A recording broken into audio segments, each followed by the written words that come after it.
Una vez me dijeron que dejara de llorar tanto y yo pensé, qué rabia tener que estar llorando por todo a toda hora. Esto es una confesión que se me hizo en terapia y pensé muchísimo acerca de la inteligencia emocional y de cómo nosotros nos relacionamos con nuestras propias emociones. Así que el día de hoy te voy a enseñar lo que vienen a decirte las emociones. De esa manera vas a poder tener una conciencia clara de eso que pasa a nivel emocional y de esa manera vas a aprender a gestionarlas con mucha más facilidad, transformándolas siempre a tu favor. Así que bienvenida, bienvenido a Almas Poderosas, un espacio seguro para personas que desean sanar el abuso sexual y crearse a sí mismos y crear la vida que realmente merecen. Para hablar de las emociones es importante comprender que las emociones son un tema que literalmente nos acompaña con nosotros durante toda la vida, hacen parte del ser humano y por muchos tiempo, por muchos años a nivel investigativo no se le dio de pronto como esa importancia o relevancia a las emociones. Se hablaba más que todo de la mente, del aprendizaje, de la capacidad para hacer ciertas cosas, incluso a nivel de la educación común. Incluso hoy en día a nivel en los colegios no se enseña la inteligencia emocional, teniendo en cuenta que esta es una parte fundamental del ser humano que le permite el desarrollo de sí mismo, que le permite lidiar a nivel social con sí mismo y con las demás personas y por ende construir. Entonces la inteligencia emocional es súper necesaria a la hora de los negocios, a la hora de la comunicación, relaciones de pareja y demás procesos o áreas de la vida, pero literalmente nadie nos ha enseñado o nos ha dicho de forma clara cómo es, qué es lo que vienen a decirnos. Entonces en este episodio te voy a hablar específicamente qué es lo que te vienen a decir las emociones y vamos a hablar principalmente de las emociones primarias. Si llegas hasta el final te voy a tener un regalo especialmente para ti, para que puedas empezar de manera mucho más consciente a identificar esas emociones primarias y poder autoconocerte en este proceso de reacciones y demás. Y una vez que los dominas, pues empiezas obviamente a generar una nueva versión de ti, mucho más consciente, mucho más tranquila. Pero primero que todo vamos a analizar qué es lo que viene a decirte cada emoción. Primero es importante tener en cuenta que las emociones, no hay emociones, no hay que separar la idea de las emociones malas o la idea de las emociones buenas. Realmente todos son un conjunto de emociones que nos vienen a decir algo, que tienen en sí un mensaje tras de sí que habla mucho de quiénes somos, de lo que creemos alrededor de nosotros mismos y alrededor de la sociedad que nos rodea.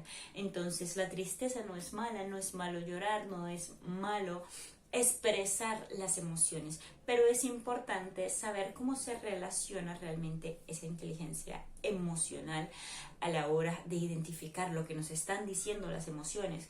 Entonces tenemos diferentes emociones, ¿no? Hay una gama muy amplia como los colores, pero existen los colores primarios y asimismo existen las emociones primarias, las de base, las que básicamente están acompañadas, que vienen con nosotros desde nuestro nacimiento, que es un proceso que compartimos también con las diferentes especies. Y lo único que nos separa de las especies es el nivel de cognición que tenemos los seres humanos. En los animales también hay cognición, pero nosotros tenemos, digamos que un procesamiento cognitivo mucho más amplio del que puede tener un animal y que este se relaciona específicamente también al cómo interpretamos las emociones, cómo las vivimos y las expresamos. Entonces, dentro de esas emociones básicas que compartimos con los animales, que compartimos con todos los seres humanos, se encuentra la ira, la tristeza, la alegría, la sorpresa, el miedo y el asco. Son 6 emociones que son muy básicas en el ser humano y que nos permiten interactuar con el entorno, sentir con el entorno. Pero las emociones tienen un papel mucho más relevante en la vida del ser humano. Aún así vamos a empezar a hablar acerca específicamente de reconocer qué nos viene a decir cada una de estas emociones básicas.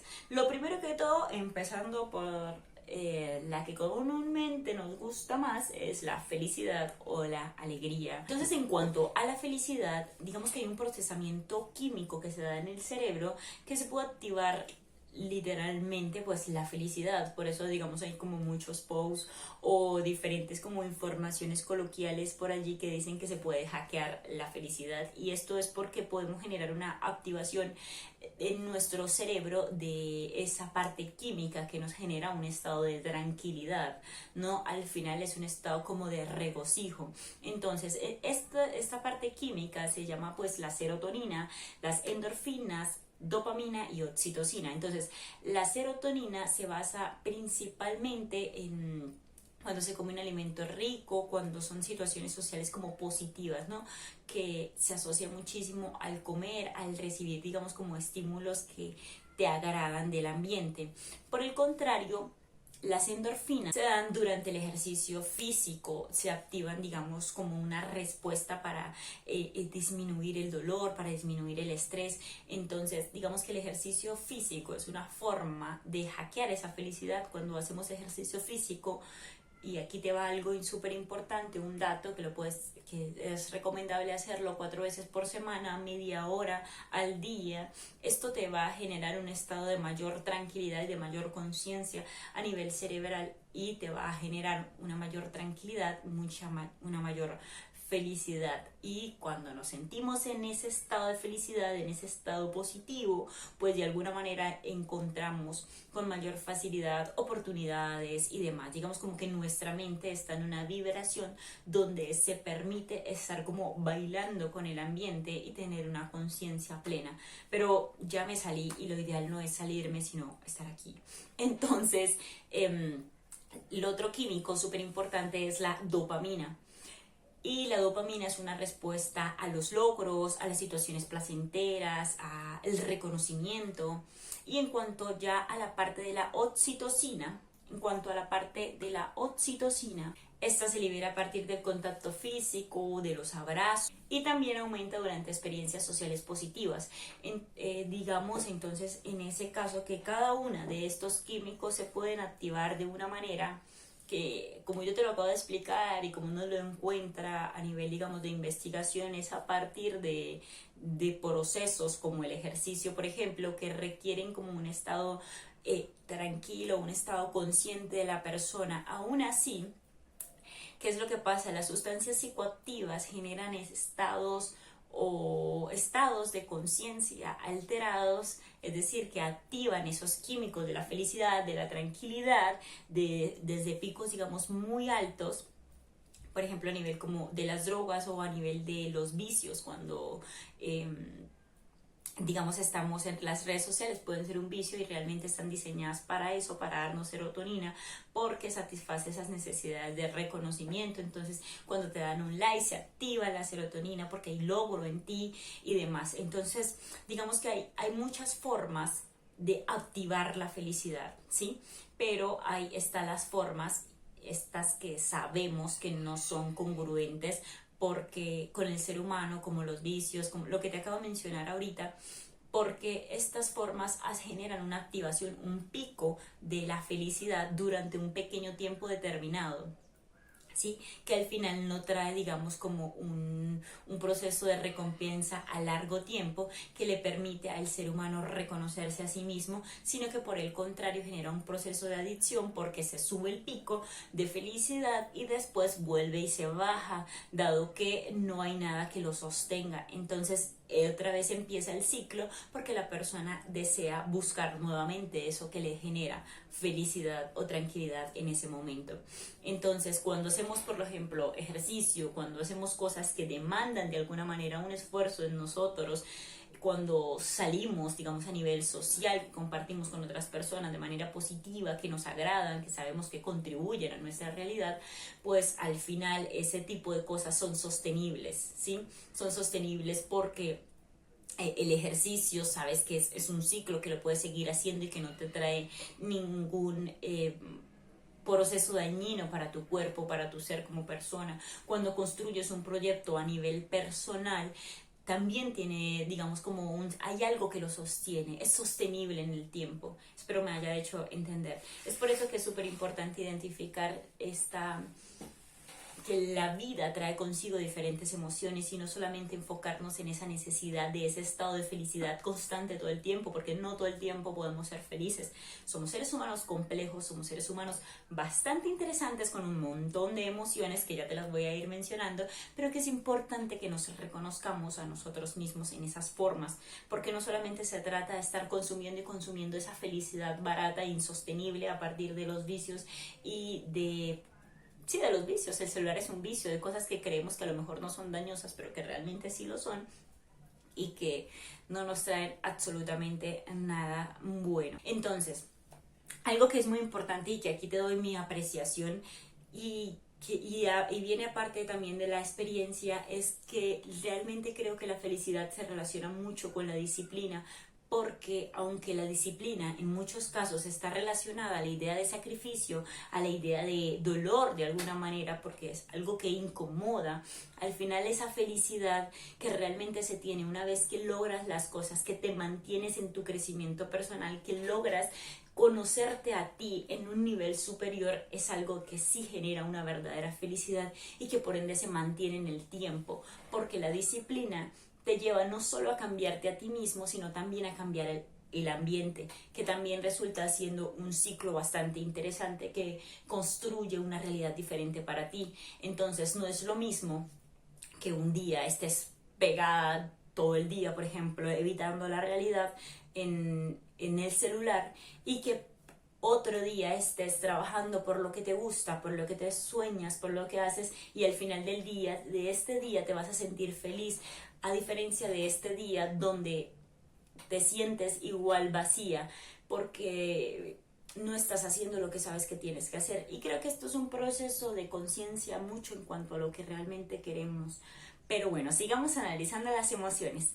Ahora, tenemos la tristeza. La tristeza viene a decirnos, básicamente, es que estamos pasando por un momento que no es congruente con nuestra realidad, que nos duele y que nos está afectando de manera directa. Y entonces creo que la tristeza también es un proceso muy liberador de conciencia, porque creo que cuando los seres humanos estamos tristes tenemos la capacidad de decirnos muchas cosas, y es allí cuando sabes que eres consciente de lo que estás diciendo o no, cuando sabes si tienes tu mente de amiga o tienes tu mente de enemiga, tu propia mente, imagínate, de enemiga. Entonces cuando estamos tristes pasa muchísimo eso, es un nivel de conciencia muy alto que, si lo vemos desde otra perspectiva, pues nos permite obviamente pues canalizar el dolor, y todo tiene diferentes expresiones. Las emociones tienen diferentes expresiones que nos permiten comunicar cómo nos estamos sintiendo. Somos seres humanos sociales, es decir, que venimos en manada, somos grupos. Necesitamos no solamente sentir la emoción, sino comunicarla. Entonces la alegría se expresa a través de sonrisas, de risa, y la tristeza se expresa a través de lágrimas. Pero acá es algo muy interesante, porque literalmente manejamos tres tipos de lágrimas. Están las lágrimas que mantienen, las lágrimas basales, que mantienen nuestros ojos húmedos, limpios, que ya es un proceso, digamos, como de limpieza a nivel o fisiológico, ¿sí? Como respirar, es algo que está allí en nuestro cuerpo, necesario para nuestra supervivencia, porque imagínate si tuviéramos un ojo seco, pues bien raro. Pero también está las lágrimas, que son el reflejo, que son a partir del reflejo, que es como cuando tenemos un estímulo así muy fuerte de algo y es como, uy, o sea, nos hizo lagrimear, por ejemplo. Pero las lágrimas de emoción, que me parecen que son las más bonitas, son las lágrimas, valga la redundancia, emocionales. Estas siempre las vamos a liberar cuando estamos tristes, y ellas traen una serie de químicos que nos ayudan a sentirnos más tranquilos. La tristeza es una expresión emocional de los seres humanos propia, que nos indica cuando algo no se alinea, que nos está doliendo, que nos está haciendo falta, resalta las heridas y resalta muchas veces todo aquello en lo que tenemos que trabajar. Entonces creo que las emociones traen consigo un mensaje siempre, vienen a decirnos si esas personas que le tenemos alrededor están siendo realmente buenas para nosotros o no, vienen a decirnos si el ambiente en el que estamos es agradable o no. Y pasa muchas veces que las emociones se sienten primero que la razón. Como somos seres humanos primitivos y traemos las emociones intrínsecas, es decir, desde antepasados las hemos traído nosotros, está en nuestro ser, en nuestra genética. Entonces, en muchos casos, a veces no razonamos el por qué estamos sintiendo esa emoción. Es decir, que se presenta un estímulo y me da, por ejemplo, tristeza. Y no sé por qué estoy teniendo tristeza. Partiendo de allí es el comentario que me hacían en terapia del por qué lloro tanto. Y es identificar que hay estímulos que se están asociando a eso que te duele, que te lastima, y entonces es empezar a trabajar, a reconocer eso que te está lastimando para saber cómo estás gestionando la tristeza. Pero al final la tristeza simplemente es una alerta que viene a decirte cómo estás frente a la vida que estás teniendo, frente a los estímulos que estás teniendo, las personas que conoces y demás. La siguiente emoción es el miedo. El miedo básicamente viene a protegernos. El miedo está intrínseco en nosotros siempre. Todas estas emociones son propias de nosotros, lo he dicho muchas veces, y de los animales. Entonces digamos que el miedo es un estado de alerta. Literalmente el miedo es como un aviso ante la situación de peligro de manera consciente, de manera pues que esté siendo real o de manera que esté haciendo solo en nuestro pensamiento. Algo que se me hace bien interesante a mí es que a partir de los años los seres humanos hemos evolucionado muchísimo y el miedo se ha venido disminuyendo. Entonces el miedo parte mucho de que es necesario sentirlo, pero que si nosotros queremos explorar, debemos superar el miedo. El miedo es una alerta que nos mantiene en nuestra zona de confort, que obviamente en muchos casos es necesario y hay que hacerle caso, pero que en otras no. A ver, vamos a poner un ejemplo sencillo, y esto es una observación que yo he hecho a nivel pues muy personal, y es que en tiempos anteriores las construcciones, las ventanas, solían ser de materiales muy fuertes o muy protectores. Es decir, digamos, las ventanas tenían rejas muy grandes. Obviamente todavía se mantienen muchas, y esto no es de manera general, sino es la forma en la que yo he evidenciado el miedo a nivel grupal. Y ahora las ventanas, en la actualidad, los diseños más actuales son diseños muy simples, donde se permite ver al ser humano, ¿sí? Digamos como que no hay una barrera. Y sé que este ejemplo a lo mejor y no venga al caso, pero lo que quiero decir es que los seres humanos hemos evolucionado a nivel emocional. Y una de las emociones que más ha evolucionado es el miedo, ya que cuando nos empezamos a quitar los miedos empezamos a vivir más. Aún así no hay que hacernos de la oreja gocha, es decir, como eso es algo muy coloquial, muy común en Colombia, y es como no prestarle atención al miedo. Al final el miedo nos advierte, y el miedo es necesario para ciertas cosas, ¿no? Para reconocer personas, para reconocer momentos, situaciones. Entonces, basando esta emoción precisamente relacionada a la experiencia de abuso sexual, es importante tener en cuenta que una vez se vive un abuso sexual van a haber una activación de diferentes miedos asociados a estímulos relacionados a ese momento, que normalmente no van a ser racionales. Es decir, que cuando empiezas a sanar el abuso sexual empiezas a quitarte ciertos miedos relacionados a estímulos. Un estímulo básicamente es una cosa, una persona, un momento, una situación que se asocia a un recuerdo que tienes y que por ende produce o tiene el poder de producir una respuesta en ti. ¿Listo? Entonces es importante tener en cuenta que el miedo viene a advertirnos, pero que no todos los miedos son reales. La sorpresa, por el contrario, puede ser una interrupción en nuestra cotidianidad. Es algo que nos asombra en ese momento consciente y que permite la adaptabilidad. Como somos seres humanos que estamos en continuo crecimiento, entonces estamos en continua sorpresa frente al mundo. En las primeras edades, dado el vacío de conocimiento que tenemos de todo lo que nos rodea, pues la sorpresa es mayor. Pero la sorpresa es linda porque nos acompaña o nos advierte de todo lo nuevo. Hay un dicho muy común que dice que deberíamos ver todo con ojos de turista, porque al final el turista ve todo con sorpresa porque todo es nuevo para él.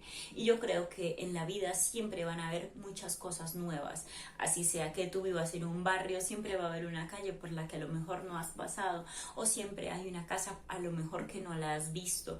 Entonces siempre hay sorpresa en nuestra realidad, y la sorpresa permite esa interrupción y permite, se relaciona mucho a la capacidad del conocimiento, autoconocimiento continuo, porque cambia o da contenido a nuestra mente para generar nuevas estructuras mentales. Si nos quedamos en un mundo donde no hubiera sorpresa, donde no nos impresionáramos por ciertas cosas que leemos, que vemos, que vivimos, no podríamos tener continuamente nuevas asociaciones. Por eso cuando aprendemos algo, y esto es algo muy divertido porque el conocimiento es conocer y mentir. Conocer, miento, conocer, mentir.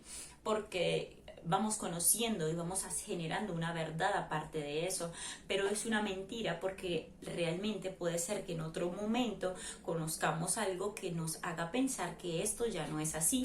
Por eso la ciencia siempre cambia y evoluciona, y el ser humano está en continua evolución y cambio. Y es por eso que, basándonos en la emoción de la sorpresa, podría decirte que tú no eres la misma persona durante toda tu vida y que tienes la posibilidad de cambiar. Así que si has vivido una situación traumática, por ejemplo, por abuso sexual, puedes realmente llegar a ser otra persona en relación a eso. Pero esto es como tema para otro podcast. Al final espero haberme hecho entender frente a esta emoción y lo que viene a decir de esta emoción y por qué es tan importante la sorpresa en la existencia. Por otra parte, el asco es una emoción que es muy repulsiva, ¿no? Que se genera como una expresión ante algo que repudiamos, ante algo desagradable, y se asocia muchísimo a la insatisfacción o cuando alguien irrumpe dentro de las normas morales. Y por eso es tan importante que nosotros los seres humanos, bueno, eso dentro de una idea de asco a nivel, digamos, de conciencia, ¿no? Porque también hay diferentes estímulos que nos generan asco, nos producen esa aversión que nos protege de alguna manera, pero que nos indica que algo allí no está bien, que no se alinea con lo que nosotros consideramos ordenado o bueno para nosotros mismos.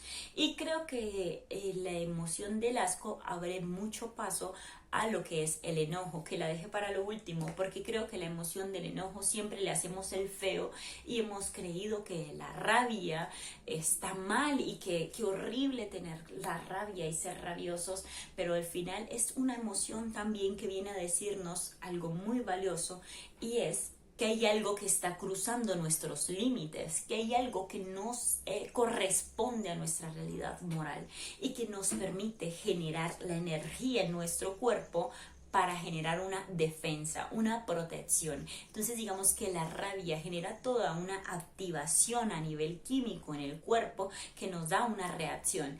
Si bien es cierto, el asco normalmente lo que genera es una evitación, pero la rabia genera un impulso ante la capacidad de enfrentar. Por ejemplo, cuando nuestros antepasados tenían que enfrentarse, por ejemplo, a animales muy fuertes, dadas las situaciones de cazar y demás, digamos que la rabia era un mecanismo que les permitía enfrentarse y mantenerse con vida, porque literalmente todo el cuerpo se ponía en modo supervivencia, es decir, o me enfrento a esto o no. O me muero, y entonces se llega a ese proceso en donde hay que enfrentarse. Por eso la rabia es un impulso bastante interesante que puede ser utilizado en muchas áreas de nuestra vida para que realmente nos lleve a tomar acción. No digo que sea algo en donde sea específico, que tengas que tomar acción si tienes rabia, no, pero que sí se puede utilizar y sí se puede trabajar de forma bastante positiva. Ahora bien, es importante tener en cuenta que la rabia es como, podemos ponerla como en una regla, y podemos tener rabia del 1 al 10, ¿sí? Por ejemplo, puede haber una situación, y esto es algo muy interesante para analizar cómo estamos reaccionando ante la rabia, ante eso que nos está produciendo, y autocontrolarnos y autogestionar esa rabia. Hay un evento que nos genera rabia, por ejemplo, Por ejemplo, alguien viene y le pega a tu mamá y tú tienes una rabia que se elevó al 10 y en ese caso pues la reacción es ir a hacer algo inmediatamente. Pero, por ejemplo, hay algo, una rabia menor, por ejemplo, que alguien en la tienda haya como algo ahí, como una discusión, no te dieron los vueltos mal y te llenas de rabia. Entonces, esa situación que a lo mejor no es tan compleja no justifica una rabia del 10. Es decir, que vayas y le pegues al señor de la tienda porque no te dio los vueltos bien, por ejemplo, sino justifica una rabia de, por ejemplo, 3, donde expresas tu inconformidad y haces la cuenta, por ejemplo. Entonces, ¿qué pasa? Que la rabia está asociada muchísimo a nuestra capacidad de reaccionar, pero cuando tenemos inteligencia emocional frente a esa rabia, tenemos la capacidad de ser conscientes en ese preciso instante de a qué nivel estamos llevando la rabia que nosotros estamos teniendo en ese momento.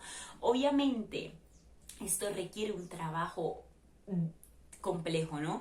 Y normalmente se debe hacer con la ayuda de un terapeuta, pero es importante que recibas esta emoción y que te permitas recibirla, porque al final viene a decirte algo muy valioso y si la gestionas y la manejas de la manera adecuada, vas a empezar a utilizarla, porque la rabia en muchos casos va a ser normal partiendo de que hayan injusticias contigo y tengas que defenderte o tengas que mostrar autoridad. Una vez veía una serie bastante interesante de un tipo que hacía negocios y me hacían bien interesante cómo la rabia de una situación que vivió humillante en la infancia lo impulsó y siempre fue como un motor durante muchos años para lograr llegar a la meta que él quería y al final pues como vengarse, ¿no? O lograr comprar ese edificio a esas personas que alguna vez le humillaron cuando estaba pequeño.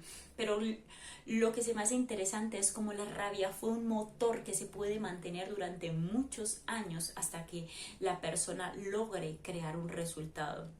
Ahora, hay rabias que claramente tienen que ser superadas y tienen que ser aliviadas y es, digamos, las que se asocian al tema de la venganza, pero este ya es un tema mucho más extenso. Yo lo que quiero que hoy te quedes claro es que la rabia no es una emoción que sea negativa, sino que es una emoción que viene a decirte que algo no está bien con tus normas morales y que se está viendo afectado, que estás en peligro y que debes reaccionar y que no está mal que reacciones, pero que debes tener la conciencia de cuál es la asignación que le estás dando a la rabia basada en la experiencia que te la causó y basada en la reacción que tú estás dando. Espero haberme hecho entender. Estas han sido todas las emociones básicas que como seres humanos tenemos en nosotros mismos. Pero este tema es muy amplio, muy grande y por eso es que en el siguiente episodio te voy a hablar a mayor profundidad para que aprendas a gestionarlas. Por ahora quiero que te lleves en tu mente que tienes que tener la capacidad de reconocer las emociones y de hacerte amiga de las emociones que estás teniendo. Y para eso te voy a dejar una guía que si llegaste hasta aquí es un regalo directamente para ti, exclusivamente para ti, para que lo puedas abrir y puedas evidenciar cómo reconocer ciertas emociones. Entonces allí está todo especificado y vas a poder identificar, bueno, cuando sientes rabia, más o menos a qué situación se asocia y más o menos qué es lo que se siente. O no la situación, pero es como el sentimiento y la reacción que puedes estar teniendo ante eso. De esa manera, el darles nombre y el darles conciencia a las emociones te permite autoconocerte mejor y autogestionarlas estando mucho más presente en el momento presente, valga la redundancia. Y recuerda que no porque en algunos momentos te hayan dominado las emociones significa que no puedas tener la capacidad de autogestionarlas, aprender a hacerlo y convertirte en una persona que es capaz de gestionar sus propias emociones utilizándolas a tu favor. Es decir, que puedes construirte en la versión en la que tú desees ser. Así que gracias por llegar hasta aquí. Esto ha sido todo por hoy. El siguiente jueves vamos a tener otro episodio. Recuerda seguirme, calificar este podcast, suscribirte, activar la campanita de notificaciones para que cada vez que subamos video tú seas el primero o la primera en ver este video. Así que gracias por estar aquí. Eso ha sido todo por hoy. Bye bye.